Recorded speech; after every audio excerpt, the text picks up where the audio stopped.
राजा त्रिशंकु को आकाश मार्ग में रोकने के बाद विश्वामित्र जी ने क्रोध में भरकर सभी ऋषियों और मुनियों के समक्ष सभी ऋषियों और नए नक्षत्रों का निर्माण कर डाला था। एक दूसरे स्वर्ग, दूसरे इंद्र तथा देवताओं के निर्माण करने की योजना बनाने लगे थे। तो ये देखकर देवता, असुर, ऋषि समुदाय बहुत घबरा गए थे और वह सभी विश्वामित्र जी के पास आकर उनसे नए स्वर्ग निर्माण को रुकवाने के लिए उनसे विनती करते हुए ये बोले कि राजा त्रिशंकु गुरु के श्राप से अपना पुण्य नष्ट करके चांडाल हो गए हैं, इसलिए वह सशरीर स्वर्ग में जाने योग्य नहीं है। तो विश्वामित्र जी ने उनसे कहा कि मैंने राजा त्रिशंकु को सदैव स्वर्ग भेजने की प्रतिज्ञा कर ली है, अतः उसे मैं झूठी नहीं कर सकता हूँ।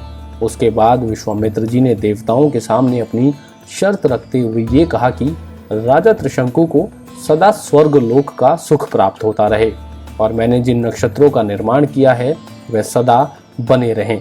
यदि ऐसा होता है तो मैं नए स्वर्ग तथा देवताओं के निर्माण को रोक सकता हूँ।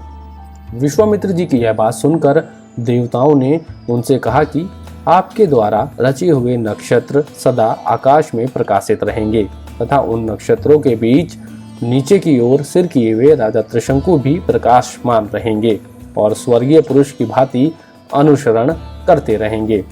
विश्वामित्र जी की जीवन कथा सुनाते हुए पुरोहित सतानंद जी ने श्री राम से कहा कि इस घटना के बाद विश्वामित्र जी ने कहा कि दक्षिण दिशा में रहने से मेरी तपस्या में विघ्न आ पड़ा है, इसीलिए वे अपनी तपस्या करने के लिए पश्चिम दिशा में पुष्कर के तपोवन में चले गए और वहां रहकर अपनी उग्र तपस्या करने लगे।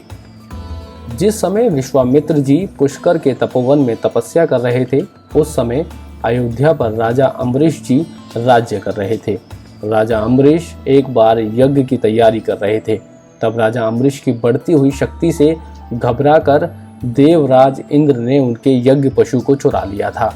यज्ञ पशु के चोरी हो जाने से सभी बुरी तरह घबराकर यज्ञ पशु की चारों दिशाओं में खोज करने लगे थे, परंतु जब उन्हें यज्ञ पशु कहीं नहीं मिला तो पुरोहित ने राजा अम्बरीश से कहा, जो राजा यज्ञ पशु की रक्षा नहीं करता है वह राजा दोषों से घिरकर नष्ट हो जाता है। अतः या तो आप उस पशु को खोज कर लाइए, अन्यथा उसके स्थान पर किसी पुरुष पशु को खरीद कर लाइए। यही इस पाप का प्रायश्चित है। रामं